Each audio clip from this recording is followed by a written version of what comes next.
What if I told you Skid Row's biggest songs made millions, and half of it went to John Bon Jovi and Richie Sambora? Not the band, not the label, just John and Richie cashing checks off of music they didn't write, while Skid Row played catch-up with their own royalties. Here's how that deal went down. Like, subscribe. Thank you. Dave the Snake Sabo and John Bon Jovi, two kids scraping around New Jersey, made a bloodless, wordless deal. Whoever clawed their way to the top first would throw down a rope for the other. No contracts, pinky swears, just that kind of starving hope only kids from nowhere can understand. And by 1983, John Bon Jovi wasn't just dreaming, he was doing it. He dropped Bon Jovi's first album in 1984, fought tooth and nail for radio play, MTV slots, anything that smelled like an open door, and then Slippery When Wet hit in 1986, detonating everything. 12 times platinum. Sold out arenas. Music videos screaming across every TV in America. John was seriously on the climb, and the world was forced to watch. And Dave Sabo got a brief taste of the Bon Jovi ride, played a few early shows, caught a glimpse of the machine starting to rumble.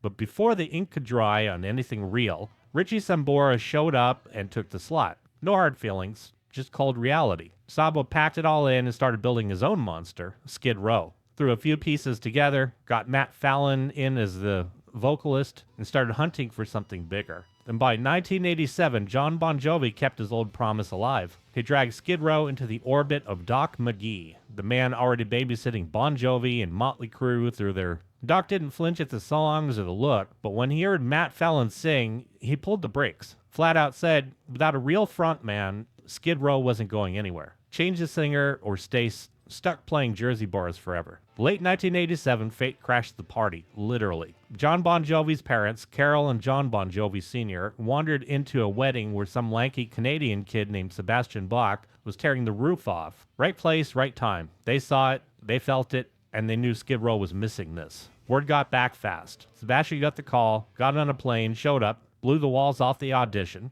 and by early 1988, Matt Fallon was a memory, and Sebastian Bach was the new singer. Skid Row wasn't just a bar band anymore. They were a lean, mean fighting machine, for sure. Early 1988, the pieces finally locked in. Sebastian Bach just totally wailing at the mic. Dave Snake Sabo and Scotty Hill trading guitar licks. Rachel Bolan hammering the low end, and Rob Affuso beating the drums. They dragged their old demos into the studio, wiped the slate clean, and burned Bach's voice onto every track. And by mid-88, the rocket fuel hit. Doc McGee pulled every string that he had, shoved contracts under noses, got Skid Row signed to Atlantic Records. But that was just the opening act. He had also lined them up to ride shotgun on Bon Jovi's New Jersey Syndicate World Tour, one of the biggest juggernauts the 80s ever puked up. And Skid Row wasn't coming in through the back door, they were kicking off the hinges. Mid-1988, the devil showed up in a suit, and Skid Row signed the papers anyway. And Doc McGee came knocking with a new condition. If Skid Row wanted the record deal,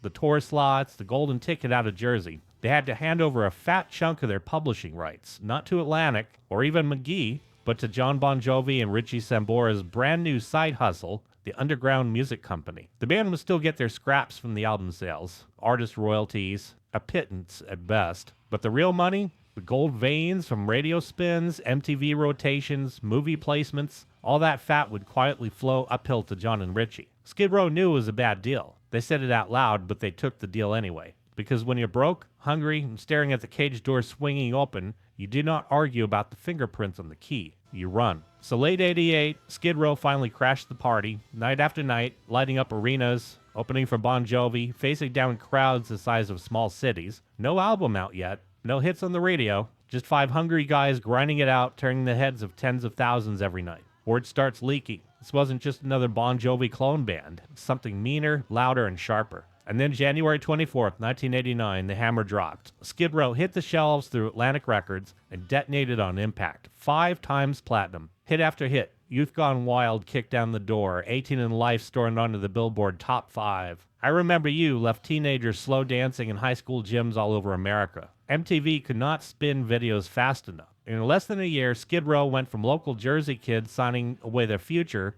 to full-blown kings of the late 80s hard rock. 89 into 90. The good times got ugly. 18 in Life and I Remember You weren't just hits, they were monsters, spinning non-stop on radio, MTV, everywhere. And with each spin, that meter ticked higher. Not for Skid Row, but for John Bon Jovi and Richie Sambora. The publishing deal wasn't just lopsided, it was fully surgical. Money that should have built mansions was vanishing into somebody else's bank account. And inside the band, the mood curdled. Rachel Bolan and Snake Sabo could barely choke it down, watching the guys who helped them now eat their lunch. Sebastian Bach, he didn't bottle it up. He friggin' blew up, loudly and publicly. And by 1990, it all came to a head. Bach walked into a meeting with the band's lawyer and dropped the nuclear option. Fix the publishing, or he's out of there. No future deals unless he got 25% of everything. Revenue, royalties, all of it. And they caved, not because they wanted to, but because without Bach, there really wasn't any Skid Row. 1990 turned into 1991, and the shackles came off. Skid Row hit the table hard and rewrote the rules. No more publishing crumbs for John or Richie. From here on out, the music was all theirs, all of it. Every note, every lyric, every check. Slave to the Grind would be the first real Skid Row album, unfiltered,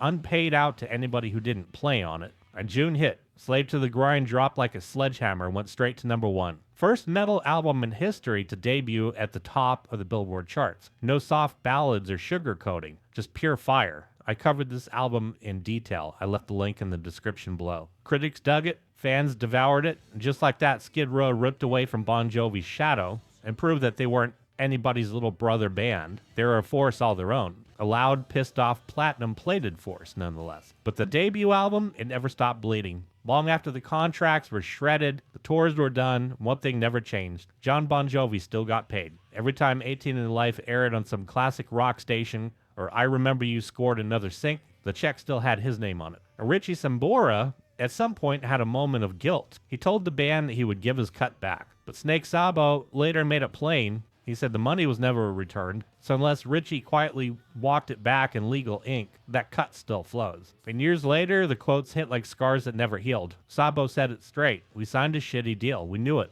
But it got us on the biggest tour in the world. And Bach, total fire from day one. But despite the resentment, despite the royalties that still trickle upward to a guy who didn't play a single note, the band never pretended that they would have made it without him, to their credit. John opened the door. He just kept the doormat. But it's interesting how the game really works. Not just the music, but the money. Every time the song gets played on the radio, on MTV, in a car commercial, background noise in a Taco Bell to cover up all the flatulence that was caused, doesn't matter. It starts a money chain reaction. Performance royalties fire off when the song gets broadcast or performed publicly. Radio, TV, concerts, even some YouTube plays for those hapless YouTubers that don't realize if you have even a small percentage of a song in there, they're just going to take up all the money in it. And then you got mechanical royalties, which hit when the track gets physically sold or streamed. Vinyl, CD, Spotify, all of that. Then you got sync royalties, which kick in when the song lands in a movie, TV show, video game, or any kind of synced visual media.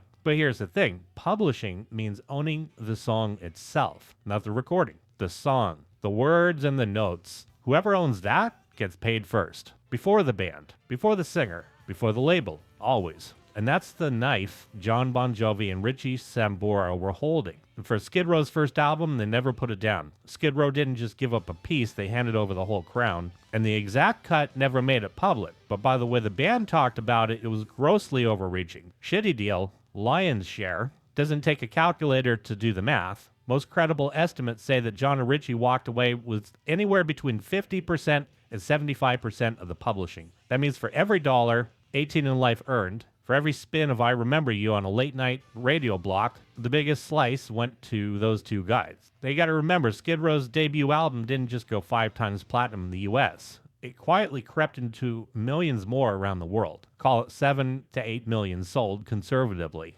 Now first you get the mechanical royalties, which the standard mechanical royalty back then was almost a cent per song. A little less than that. So assume 11 songs, about $1 per album sale goes to publishing. 5 million albums times $1, $5 million.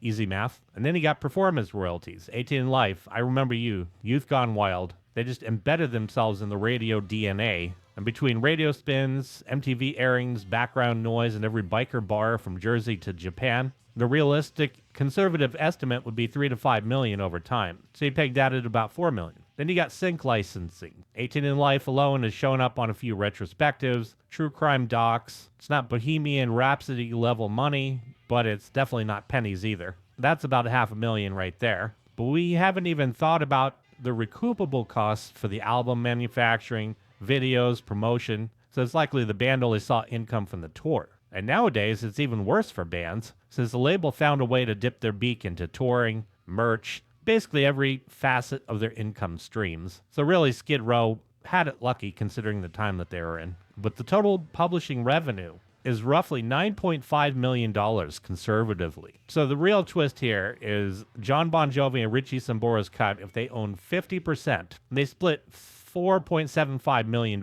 And that's just the debut album's initial era earning, because publishing royalties don't die or sunset. They don't expire. So every time a song plays, a micropayment falls in their backyard. Definitely a good way to make money for sure. So, as of today, every spin on a classic rock station, Spotify playlist, or Remember the 80s commercial still quietly sends a royalty check to these guys who didn't even write the songs, but own the rights to them. John doesn't even have to tune his guitar. He just checks the mailbox. So the big takeaway, or the moral of the story is, own things. Try to own things. Own things that make royalties. Your chances are definitely better than winning the lotto. You may tick a few people off, but hey, money that lands in the backyard is definitely happy money. So to my subscribers, I want to thank you so much. You're freaking awesome. If you haven't had a chance to subscribe yet, do it because it's free. And also hitting the like button is also free as well. You won't get charged for either thing. So take this free deal while it lasts. Join the family. And I want to thank you so much for watching.